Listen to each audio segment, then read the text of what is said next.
नमस्कार आपनालोक सकलोके पुनर्बार स्वागतम नाजमाई मजिद बंधुসকল बलगते चाওক আজি 9টা গুৰুত্বপূৰ্ণ খবৰ। প্ৰথমটো খবৰ, তিৱা যুৱ ছাত্ৰ পৰিষদে আজি আহ্বান জনোৱা মধ্য অসম বন্ধ সাময়িকভাৱে স্থগিত ৰখা হৈছে। সংবাদমেল পাতি এই কথা জনালে তিৱা যুৱ ছাত্ৰ পৰিষদে। আজি পুৱা 5 বজাৰ পৰা 12 ঘণ্টীয়া বন্ধৰ আহ্বান জনাইছিল তিৱা যুৱ ছাত্ৰ পৰিষদে। তিৱা যুৱ ছাত্ৰ পৰিষদ, সৌদ তিৱা সুৰক্ষা সমিতি আৰু তিৱা মহিলা পৰিষদে দিছিল মধ্য অসম বন্ধ, কিন্তু বিশেষ কাৰণত এই বন্ধটো সাময়িকভাৱে স্থগিত ৰখা হৈছে বুলি জনাইছে সংগঠনটোৱে। আজি পুৱা 5 বজাৰ পৰা 12 ঘণ্টীয়া মধ্য অসম বন্ধ ঘোষণা কৰিছিল এই সংগঠন তিনিটাই, কিন্তু সংবাদমেল পাতি বিশেষ কাৰণত এই বন্ধটো সাময়িকভাৱে স্থগিত ৰখা বুলি জনাইছে সংগঠনটোৱে। পৰৱৰ্তী খবৰ, ৰাজ্যৰ পঞ্চায়ত নিৰ্বাচনৰ দিন ঘোষণা। এই সন্দৰ্ভত বৃহৎ ঘোষণা ৰাজ্যৰ পঞ্চায়ত আৰু গ্ৰামোন্নয়ন বিভাগৰ মন্ত্ৰী ৰঞ্জিত কুমাৰ দাসৰ। ৰঞ্জিত কুমাৰ দাসে এই সন্দৰ্ভত মন্তব্য কৰি কয় যে ইতিমধ্যে ড্ৰাফ্ট ৰুল প্ৰস্তুতিৰ কাম আৰম্ভ হৈছে আৰু মাঘ বিহুৰ পূৰ্বেই ৰাজ্যত অনুষ্ঠিত হ'ব পঞ্চায়ত নিৰ্বাচন। পৰৱৰ্তী খবৰ, বিপদ বাঢ়িছে গুণ্ডাগিৰি কৰা নিলম্বিত অচি ভাৰ্গৱ বৰবৰাৰ। নিলম্বন নহয়, চাকৰিৰ পৰা বৰখাস্ত হোৱাৰ সম্ভাৱনা ভাৰ্গৱৰ। আৰু এই সন্দৰ্ভত এইবাৰ মানৱ অধিকাৰ আয়োগৰ কাষ চাপিছে কংগ্ৰেছ দল। বিপদ বাঢ়িছে গুণ্ডাগিৰি কৰা নিলম্বিত অচি ভাৰ্গৱ বৰবৰাৰ। নিলম্বন নহয়, চাকৰিৰ পৰা বৰখাস্ত হোৱাৰ সম্ভাৱনা ভাৰ্গৱৰ। ভাৰ্গৱৰ বিৰুদ্ধে এইবাৰ মানৱ অধিকাৰ আয়োগৰ কাষ চাপিছে কংগ্ৰেছে। ফাঁচী বজাৰৰ ঘটনাৰ উপৰিও বহু বৰ্বৰ কাণ্ডৰ সৈতে জড়িত থকাৰ অভিযোগ উত্থাপন হৈছে ভাৰ্গৱৰ বিৰুদ্ধে।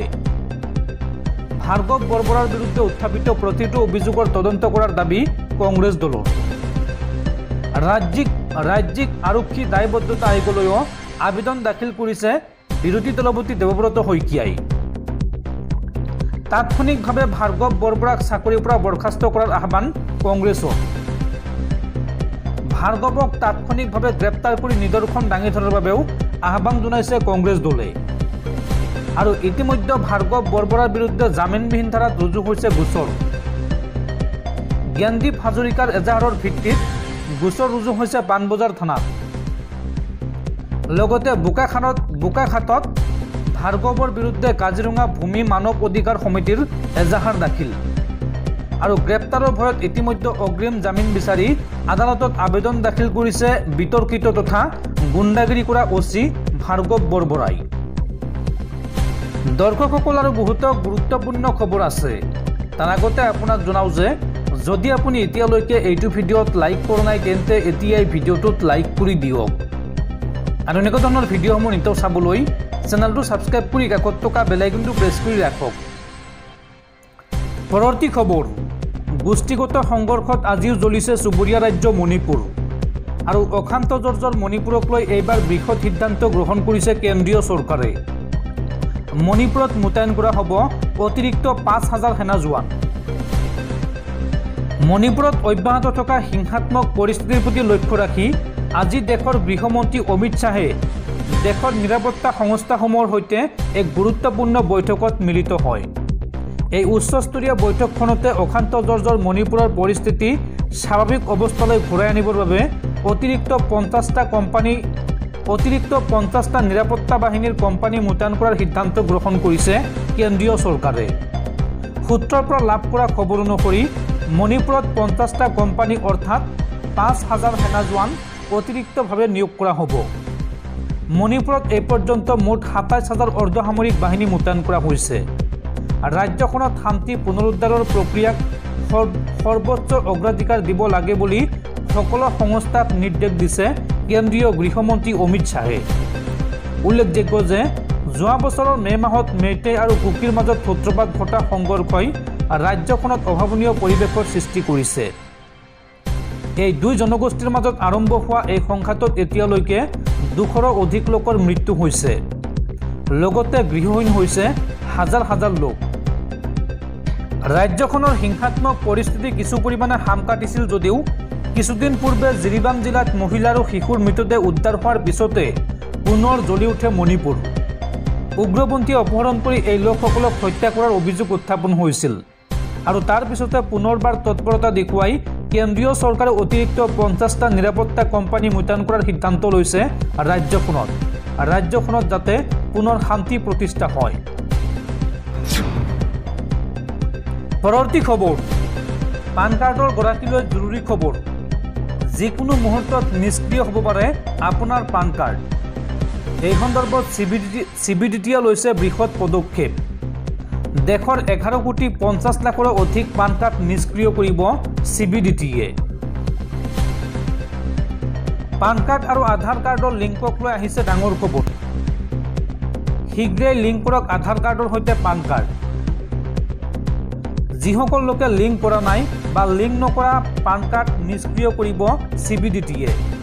CBDTয়ে দেশত নিষ্ক্ৰিয় কৰিব 11.5 কোটি অৰ্থাৎ 11 কোটি 50 লাখ পান কাৰ্ড। যদিহে আধাৰ কাৰ্ডৰ সৈতে আপোনাৰ পান কাৰ্ড লিংক নাই তেন্তে হ'ব পাৰে নিষ্ক্ৰিয়। পান কাৰ্ডৰ সৈতে আধাৰ কাৰ্ডৰ লিংকৰ বাবে শেষ সীমা হৈছে 30 জুন। 30 জুনৰ আগতে আধাৰ কাৰ্ডৰ সৈতে লিংক কৰিব লাগিব আপোনাৰ পান কাৰ্ড। উল্লেখযোগ্য যে 2017 চনৰ পিছত যিসকলে পান কাৰ্ড লাভ কৰিছে তেওঁলোকৰ স্বয়ংক্ৰিয়ভাৱে আধাৰ কাৰ্ডৰ সৈতে লিংক হৈছে পান কাৰ্ড। পৰৱৰ্তী খবৰ, ৰাজ্যত পুনৰ সংঘটিত হৈছে আন এক ভয়ংকৰ হত্যাকাণ্ড। ৰমেনা খাতুন নামৰ এগৰাকী যুৱতীক হত্যা কৰা হৈছে। গুৱাহাটীৰ পৰা নিৰুদ্দেশ হোৱা ৰমেনা খাতুনৰ মৃতদেহ উদ্ধাৰ হৈছে বিলাচীপাৰাত। জেচিবিৰে খান্দি আৰক্ষীয়ে উদ্ধাৰ কৰে ৰমেনাৰ নিথৰ দেহ আৰু ঘটনা সন্দৰ্ভত আটক কৰা হৈছে কেইবাজনো ব্যক্তিক। কোনে হত্যা কৰিলে গুৱাহাটীৰ পৰা নিৰুদ্দেশ হোৱা ৰমেনাক নৃশংসভাৱে হত্যা কৰি পুতি থোৱা হৈছিল মৃতদেহ। টুকুৰা টুকুৰ কৰি পুতি ৰখা ৰমেনাৰ উৱলি যোৱা মৃতদেহ উদ্ধাৰ হৈছে। জেচিবিৰে খান্দি আৰক্ষীয়ে উদ্ধাৰ কৰে ৰমেনা খাতুনৰ মৃতদেহ। 3 অক্টোবৰত স্বামীৰ সৈতে গুৱাহাটীৰ পৰা বিলাচীপাৰালৈ গৈছিল ৰমেনা আৰু গুৱাহাটীৰ শান্তিপুৰৰ পৰা স্বামীৰ সৈতে যোৱা ৰমেনাৰ নাছিল কোনো সন্ধান আৰু কন্যাৰ নিৰুদ্দেশৰ ঘটনাক লৈ ভৰলুমুখ থানাত এজাহাৰ দিছিল মাতৃয়ে আৰু বিগত 1.5 মাহৰ মূৰত বিলাচীপাৰাৰ টুকুৰবন্দাত পুতি থোৱা অৱস্থাত উদ্ধাৰ হৈছে মৃতদেহ। স্বামী ৰফিকুল ইছলাম আৰু পৰিয়ালে মিলি হত্যা কৰাৰ সন্দেহ। লটাৰী খেলৰ ধনৰ বাবেই স্বামী ৰফিকুলে এই ভয়ংকৰ কাণ্ড কৰাৰ অভিযোগ উত্থাপন হৈছে। লটাৰী খেল পাতিম বুলি স্বামীয়ে বিলাচীপাৰালৈ লৈ গৈছিল ৰমেনাক আৰু দুয়োয়ে নগদ 4 লাখ টকাৰ লগতে নিছিল 2 লক্ষাধিক টকাৰ সোণৰ গহনা আৰু এই হত্যাৰ সৈতে জড়িতৰ সন্দেহত ৰফিকুলৰ ভাতৃ হাফিজুল সহ কেইবাজনো লোকক আটক কৰিছে আৰক্ষীয়ে। কিন্তু বৰ্তমানলৈ পলাতক হত্যাকাণ্ডৰ মূল অভিযুক্ত স্বামী ৰফিকুল ইছলাম। ধনৰ বাবে নে আন কোনো কাৰণত হত্যা কৰা হ'ল ৰমেনা খাতুনক। এই সন্দৰ্ভত গুৱাহাটী মহানগৰ আৰক্ষী আৰু বিলাচীপাৰা আৰক্ষীয়ে অব্যাহত ৰাখিছে তদন্ত। পৰৱৰ্তী খবৰ, 2026ৰ আগতে পতন হ'ব হিমন্ত বিশ্ব শৰ্মা চৰকাৰৰ। হিমন্তৰ অত্যাচাৰত মানুহ থাকিব নোৱাৰা হৈছে। একাংশ আৰক্ষীৰ কুকাণ্ডৰ বাবে এইবাৰ মুখ্যমন্ত্ৰীক জগৰীয়া কৰিলে সাংসদ ৰকিবুল হুছেইনে। হিমন্তৰ অত্যাচাৰত মানুহ থাকিব নোৱাৰা হৈছে।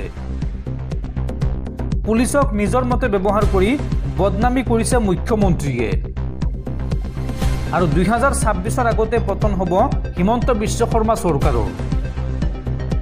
একাংশ আৰক্ষীৰ কুকাণ্ডৰ বাবে এইবাৰ মুখ্যমন্ত্ৰীক জগৰীয়া কৰিলে সাংসদ ৰকিবুল হুছেইনে।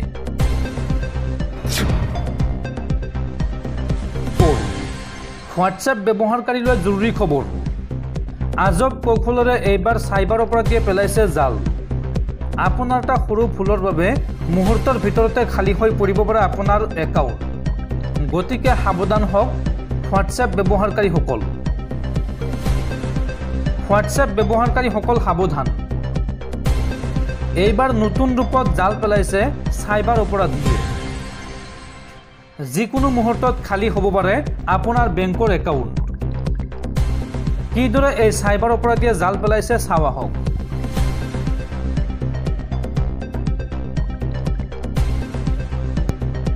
আৰু এই নিমন্ত্ৰণী পত্ৰত আহিব এটা লিংক। এই লিংকত ক্লিক কৰিলেই আপোনাৰ মোবাইলত ইনষ্টল হ'ব এই লিংক। আৰু মুহূৰ্তৰ ভিতৰতে আপোনাৰ মোবাইলত থকা পান কাৰ্ড, আধাৰ কাৰ্ড, বেংক একাউণ্টৰ সকলো তথ্য লাভ কৰিব হেকাৰে। আৰু ইয়াৰ পিছতে খালী হৈ পৰিব আপোনাৰ একাউণ্ট। গতিকে সাৱধান হওক। হোৱাটছএপত অহা বিয়াৰ কাৰ্ড দেখিলেই ক্লিক নকৰিব, অন্যথা মুহূৰ্তৰ ভিতৰতে খালী হৈ পৰিব আপোনাৰ সমস্ত সাঁচতীয়া ধন।